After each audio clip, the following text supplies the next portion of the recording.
te disons merci pour le temps que tu nous donnes de parler devant ton peuple. Je prie que tu sois avec nous du début à la fin, au nom de Jésus. Amen. Le rêve de bâtir une église pilier.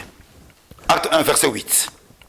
Mais vous recevrez une puissance, le Saint-Esprit survenant sur vous, et vous serez mes témoins à Jérusalem, dans toute la Judée, dans la Samarie et jusqu'aux extrémités de la terre. Quand nous lisons ce passage, il est clair que Jésus, dans le début de son mouvement, voulait bâtir à Jérusalem une église pilier, une église de référence, une église que les autres pouvaient imiter à la longue, et une église solide, à partir de laquelle ses alentours, proches ou lointains, allaient être évangélisés. Et donc, dans la Bible, Jérusalem était considérée comme une église pilier.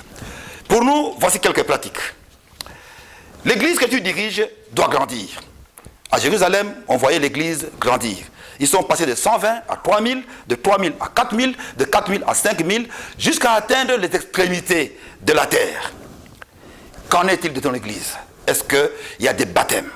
Est-ce que ton église est en train de grandir? Numéro 2, tu dois choisir autour de toi des dirigeants capables de transmettre les convictions et le standard de Jésus. Jésus avait ses 12 apôtres. Autour de toi, qui tu as? Sont-ils dignes de confiance? Sont-ils humbles? Sont-ils efficaces? Numéro 3, l'église doit être bien structurée, bien organisée, avec des ministères clairs. À la base, il y a les discussions bibliques qui doivent se tenir. Et chaque membre, tu dois t'assurer que chaque membre de l'église fait partie d'une discussion biblique. Numéro 4, tu dois avoir des convictions sur l'unité de commandement. Nous sommes une grande famille mondiale. Nous avons une direction mondiale. Parce que lorsqu'il y a cette unité de commandement, l'église, le mouvement va donc avancer. Et numéro 5, tu dois enseigner les standards de Jésus sur la méditation de la Bible, sur la prière, sur l'assistance aux réunions de l'église, sur le repas du Seigneur, sur la communion fraternelle.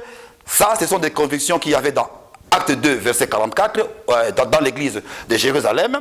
Et numéro 6, tu dois t'assurer que chaque disciple a un formateur et est formé.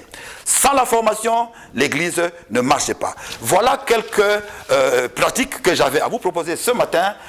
Que Dieu vous bénisse et à Dieu soit la gloire.